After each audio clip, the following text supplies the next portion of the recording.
Hi guys, this video is for the solutions to the fourth assignment for Math 3272.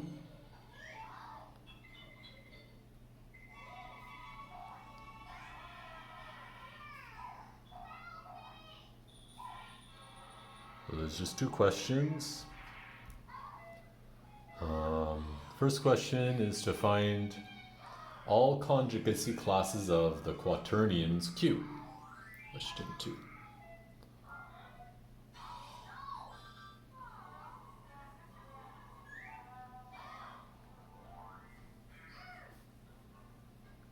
Okay, and solution. Okay.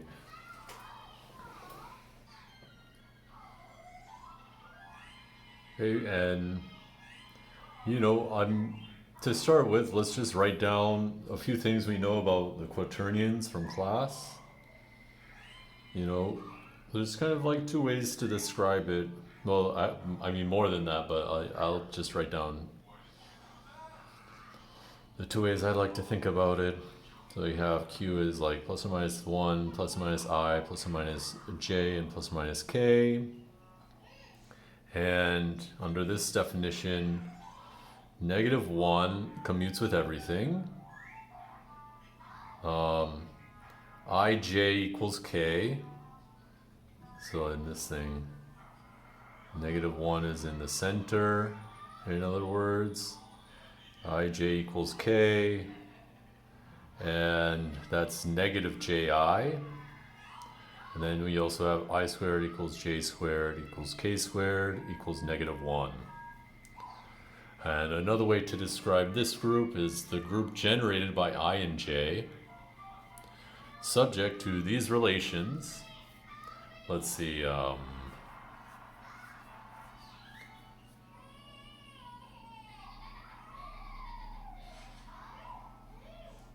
Let's see. The relations we should write down are that I squared equals j squared equals the commutator of I and j,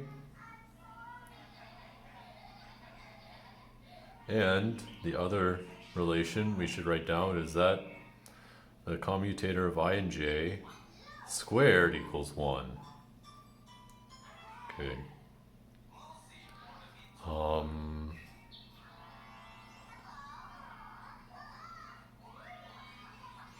And you can see these two descriptions are equivalent. Well, that would be like for a separate discussion, I guess. For now, we can just take them. We can use whichever one is more convenient. Okay, if you just want to use one or the other, that's fine too. Okay, and now we want to find all the conjugacy classes. Okay, so what is our plan for finding conjugacy classes? It's, let's see, we just start with, well, first we have to find the center, because the center of the group that tells us all the conjugacy classes of size 1, well, the center is just plus or minus 1. Okay, so that's two conjugacy classes right there. There are 6 elements left over. We also have to use the size of a conjugacy class of, like, say, an element x equals the index of Q in the centralizer of that element. Okay. So our strategy might be, like, start with an element of Q, try to do, like, take elements of Q and conjugate x by that element, see if you get something different, and also calculate the centralizer. So you calculate the centralizer. Once you do that, that tells you how many elements are in the conjugacy class. And then try and find the elements of the conjugacy class. Yeah, that's the That's the plan. Okay, we've already taken care of those. So now let's start with I. Notice that J inverse, what is that? J inverse is just negative J. Negative 1 commutes with everything, so we have negative J I J. And then, I mean, there's so many different ways to do this, but like, remember, negative Ji is Ij, so this is Ij, J. Jj is J squared is negative 1, so we get negative I. Okay, that tells us that negative I is a conjugate of I. So here's a possible conjugacy class, is I negative I. This is maybe a conjugacy class. There might be more things in the conjugacy class, we don't know. So in order to figure it out, either one option is to take the conjugate of I by all these different elements and see you only get two things, or another thing is to compute the centralizer. So let's compute the centralizer of I. These are all the elements X which commute with I. Okay. Now any power of I commutes with I. So contained in that we have 1, negative 1, I, negative I. This is I squared, I. This is I cubed, this is I to the 4th. So these all commute with I. Okay. So now we have the centralizer of I contains these 4 elements. It is a subgroup of a group of order 8. So either the centralizer equals this subgroup or it's the entire group Q. But J is not in the centralizer of I since Ji is not equal to Ij.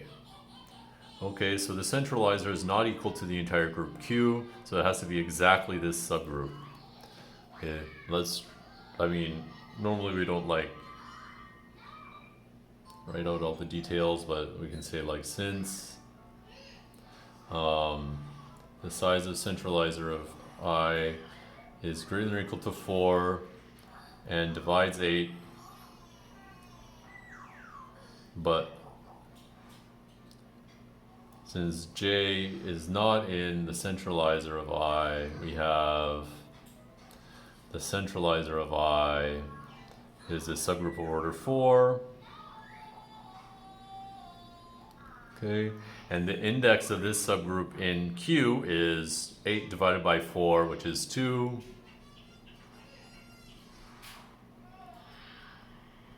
That is 8 over 4, which is 2. Therefore, the orbit stabilizer theorem tells us that the conjugacy class of I has to have 2 elements. We already know that one of the elements is negative I, the other element is I, so it has to be exactly this.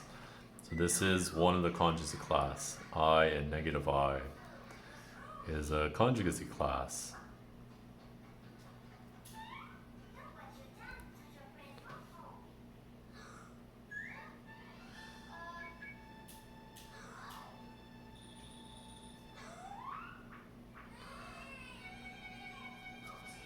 Okay, another conjugacy class.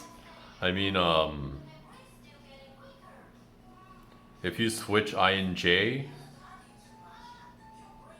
like throughout this entire argument, if you just switch I and J, nothing changes, you know? So the exact same argument goes through, and that tells you that negative J is also a conjugacy class. I'll try and summarize for you. Notice Ij, I inverse. Well, what is that? Ij is negative Ji. That's negative J. Okay, so J and negative J are in the same conjugacy class. The centralizer of J equals this. Okay, because again, since it it definitely has these four things. These all commute with J. But since I is not in the centralizer of J, well, it has to be exactly these. Okay, and therefore the conjugate class of J has two elements. So J, negative J is a conjugate class.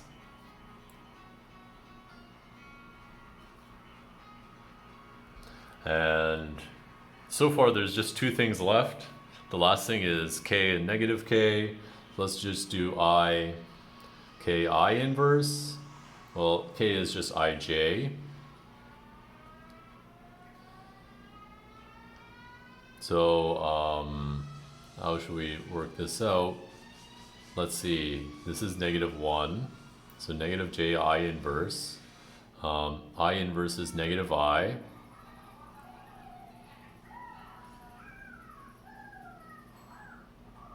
So -1J, negative I. Now -1 cancel out, we just get Ji. And Ji is negative Ij, which is negative K. I'm sure there must be a better way to do it, but this is fine. Okay, this tells you that K and negative K are in a conjugate class. That's, we don't have to do any more work for that because we've already found all the other conjugate classes. So the conjugate classes are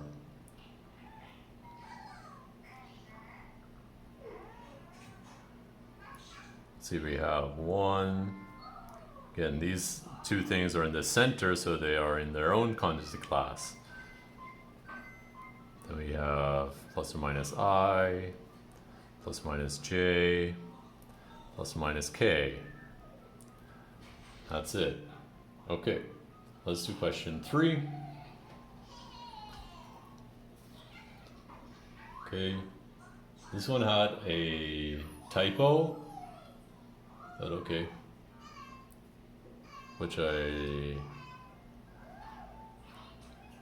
tried to address. So this is an R cycle. An R cycle in Sn. And sigma is just an arbitrary permutation in Sn. We have to show that sigma tau, sigma inverse, the conjugate of tau is another R cycle. Oops. Like that. A sigma 1. Oops, sorry. No. That is not right. Sigma of A1, sigma of A2. Yes. Okay. We have to show that. In other words, we have to show that sigma tau sigma inverse of sigma A1 equals sigma A2.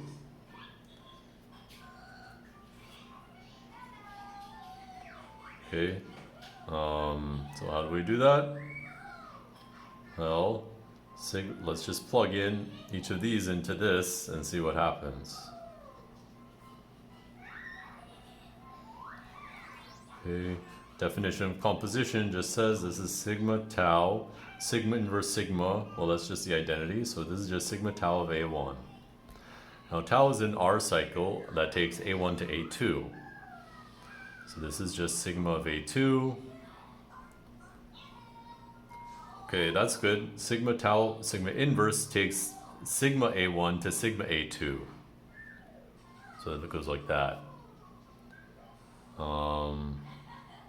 In fact, sigma tau, sigma inverse of sigma Aj is just sigma tau of Aj is just sigma of Aj plus 1. Because tau of Aj equals Aj plus 1, right? And then this is for j equals 1 to up to r minus 1. And then what about sigma tau, sigma inverse of sigma ar? Well, again, the sigma inverse sigma cancels out. You get sigma tau of ar. Tau of ar is just a1. Again, because tau is this r cycle that sends ar to a1. Telling us that sigma tau sigma inverse sends sigma of ar to sigma of a1. Okay.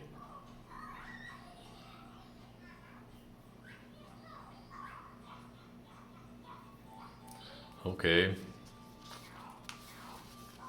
Now there's one thing left to do. Suppose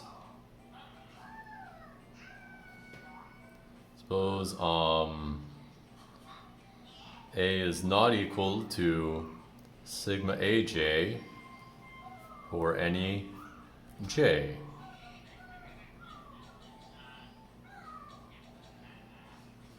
Then a sigma inverse of A is not equal to aj for any j. So therefore tau sigma inverse of A is just equal to sigma inverse of A, because that's the definition of what an R cycle does. And this R cycle takes each one of these listed ones to the next, but if a symbol doesn't occur in this list, tau doesn't do anything to it. Tau leaves it alone. And that's what we're saying for,